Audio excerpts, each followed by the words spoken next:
start by telling you all what happened the other day at school. One step in my classroom and I could hear girls fangirling about Cole's pasta and Los Antonio. And well, honestly, I was blank at this matter. I knocked Warren Dhawan and Ranveer Singh, but who are the Cole's sprouts? Don't consider me old school or boring, but I would honestly spend my weekend having my eyes stuck on Kindle Paperwhite rather than Netflix or laptop. So, with all my confidence, I stepped into the crowd and said, "There's this book I've been reading," and before I could even finish mid-syllable, I got outdoors. I rolled my eyes and walked away. Ha!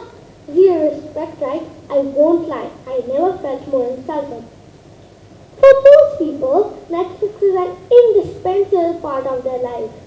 But that's not the case with me. I love Netflix too, but I'd any day choose books if there was an option. So yes, I may be a different person, more of a unique person, which Netflix lovers may call weirdo. But I'm proud of the fact that this is what makes me stand out and stand brighter. Research says that reading something just before going to bed helps the child feel more safe and secure. Remember the typical teacher dialogue we all have been receiving at the end of the statement when we say we have forgotten our textbook? Do you forget to eat? Do you forget to brush? Then how did you forget your textbook? Every time I hear this statement, I somehow smile inwardly because it somehow tends to relate to my topic so strongly.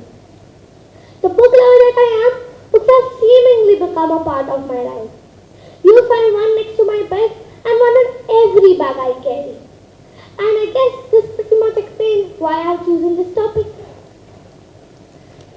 They don't know the rate of the reader's heart when they are reading the last page of their book. How wonderful it is to smell the pages of old books. How lonely they feel after they have completed their favorite book. And they think they are such legends after watching a movie or series that hardly takes any time, a movie that forces them to imagine in a standard way, a movie that blocks their creativity almost completely. We call ourselves the cooler generation, and I'm really lucky to be a part of it. But the thing I wish I could change is the difference we draw between books and movies. Be it improving your language or making you scratch your brain to the very last page, books always have you covered. If you ask me, I'll always have a twinkle in my eye when I talk about my favorite book. And why wouldn't I? While reading storybooks, I'm transported to faraway lands. Lands with fairies and angels, mermaids and unicorns, witches and vampires. Whenever I'm asked to imagine, I somehow relate to a topic I read in a book. The sun dressed in gold was now playing peekaboo amidst the candy floss colored sky. Ah, what a thrill it is to put your thinking caps on and paint a picture in your mind. Take Harry Potter for example. When I first read this book, this is how Harry looked for me. And this is how he really is. Well, this is what movies do to me. They give my imagination on a plate. Isn't this irony? In 3, 2, 1, your acceleration place is stolen. You're made to believe something instead of believing something you want to.